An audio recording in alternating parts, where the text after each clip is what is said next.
সার dealer নিয়োগ ও নীতিমালা বাতিলের দাবিতে মানববন্ধন করেছেন খুচরা সার বিক্রেতারা। দুপুরে জাতীয় প্রেস ক্লাবের সামনে এই কর্মসূচির আয়োজন করা হয়। বক্তাদের অভিযোগ, নতুন নীতিমালার ফলে ৪৪,০০০ নিবন্ধিত খুচরা সার বিক্রেতা ক্ষতিগ্রস্ত হচ্ছে। হঠাৎ ব্যবসা বন্ধ হওয়ায় কৃষকের কাছে থাকা বকেয়া টাকা আদায় সম্ভব হচ্ছে না।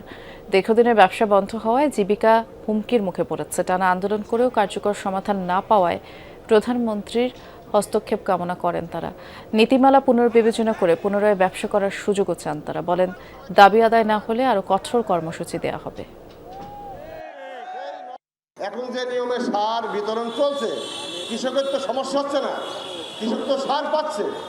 তাহলে এই মুহূর্তে ওই নীতিমালা, অন্তর্বর্তীকালীন সরকারের নীতিমালা আপনি কেন বাস্তবায়ন করে এই সরকারকে কেন ব্যর্থ করাবেন? বিসিআইস এবং খুচরা ডিলার সুন্দরভাবে যেন সার বিতরণ করতে পারে, সেই লক্ষ্যে আপনি এই নীতিমালা বহাল রেখে প্রয়োজনে আপনি যাচাই বাছাই করে দেখেন, আরেকটি নীতিমালা প্রয়োজন হলে করেন, কিন্তু 25 কালো নীতিমালা এটা বাংলার জন্য কোনো কল্যাণকর হবে না।